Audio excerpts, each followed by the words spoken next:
Om Swastiastu. Di sini kami akan mempresentasikan hasil kerja dari kelompok kami.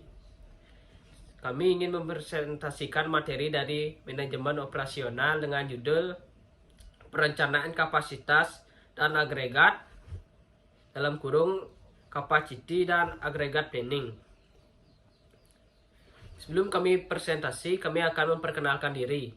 Saya Ikade Hendra Aryawan sebagai moderator dan dua teman saya sebagai penyaji. Perkenalkan, nama saya Kadek Agus Kapedat. Perkenalkan, nama saya Kadek Diki Yuna Putra.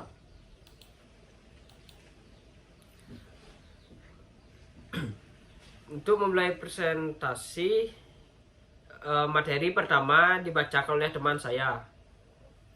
Baik, yang pertama, perencanaan kapasitas dan agregat, konsep dasar dan peran strategis perencanaan kapasitas dan agregat dalam proses produksi.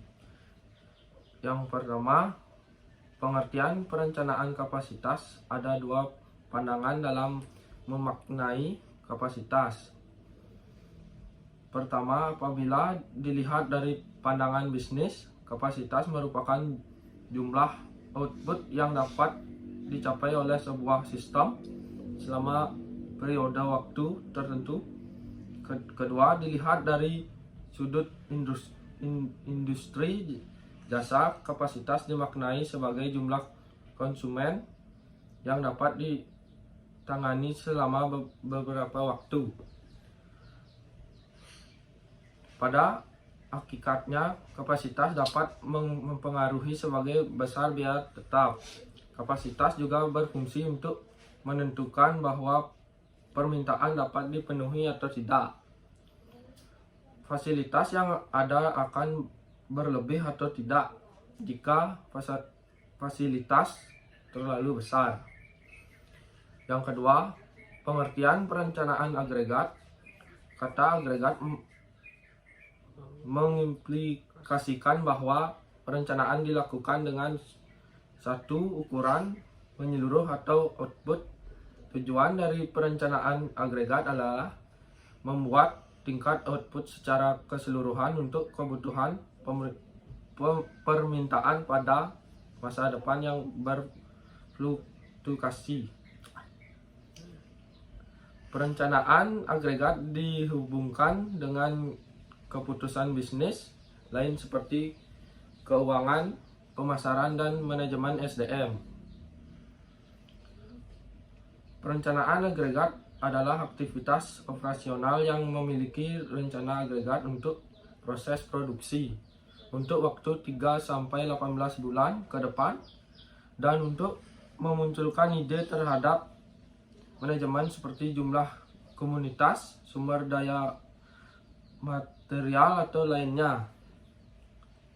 Yang ketiga, agregat dalam proses produksi, perencanaan agregat dan perencanaan kapasitas, rencana agregat strategi, perencanaan dalam tahapan perencanaan dan pengendalian produksi yang bermuara pada perencanaan kapasitas yang optimal.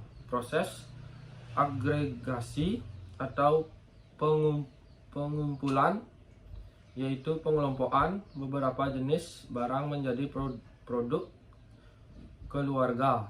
Proses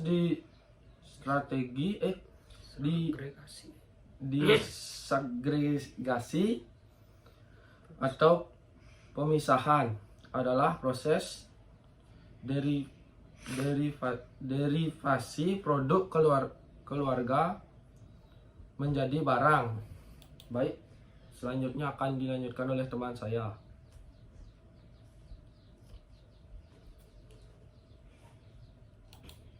Yang kedua, B. Strategi perencanaan kapasitas produk.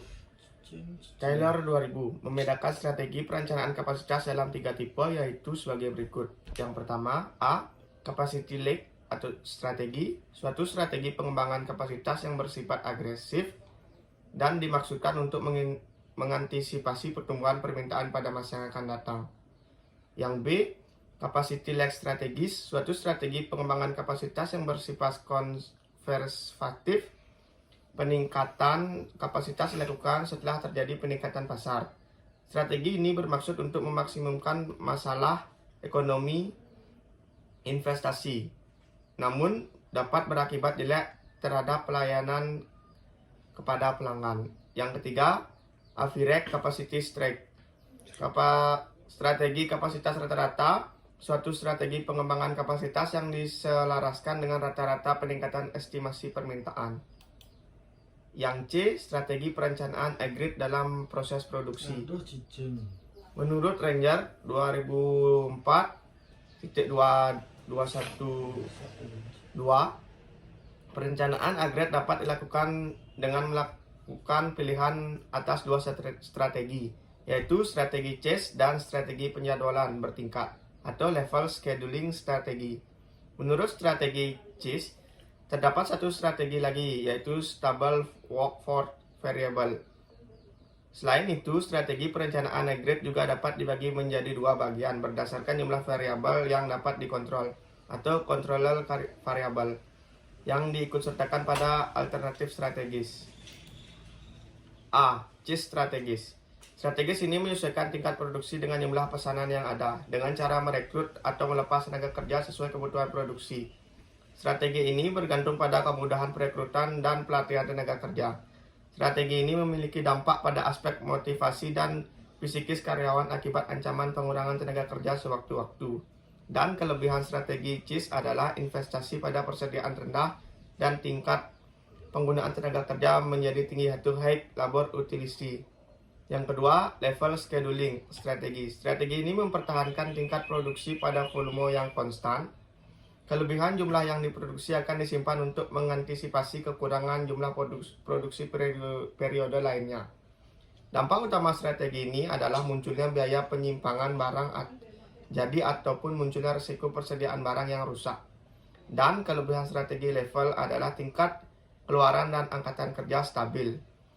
Kekurangannya yaitu biaya persediaan yang tinggi, meningkatkan overtime atau idle time, utilitas sumber daya bervariasi dan dari waktu ke waktu. Yang C, Stable Workforce Variable, Workhorse Strategi. Strategi ini mempertahankan jumlah tenaga kerja namun mengubah jam kerja untuk disesuaikan dengan tingkat produksi. Penyesuaian tingkat produksi dilakukan dengan penyesuaian jam kerja seperti lembur, overtime, sehingga diperoleh kapasitas tambahan sementara. Dampak utama dari strategis ini munculnya biaya lembur atau untuk produksi. Yang D, Perugreti. Perusahaan dikatakan menggunakan strategi ini apabila yang dimodifikasi adalah suatu variabel. Variabel di sini adalah variabel-variabel dalam perencanaan produksi yang bisa dikontrol dan ditemukan sesuai dengan target produksi yang ditetapkan oleh manajemen. Yang E, Mixed Strategi. Strategi ini melibatkan perubahan lebih dari satu variabel yang dapat dikontrol atau variable discussing variable. Beberapa kombinasi dari pengubahan controlled division variable dapat menghasilkan strategi perencanaan aggregate yang terbaik. Strategi ini digunakan apabila pure strategi tidak dapat dilakukan atau tidak fleksibel. Yang nomor D, tantangan atau isu strategi dalam kapasitas dan aggregate proses.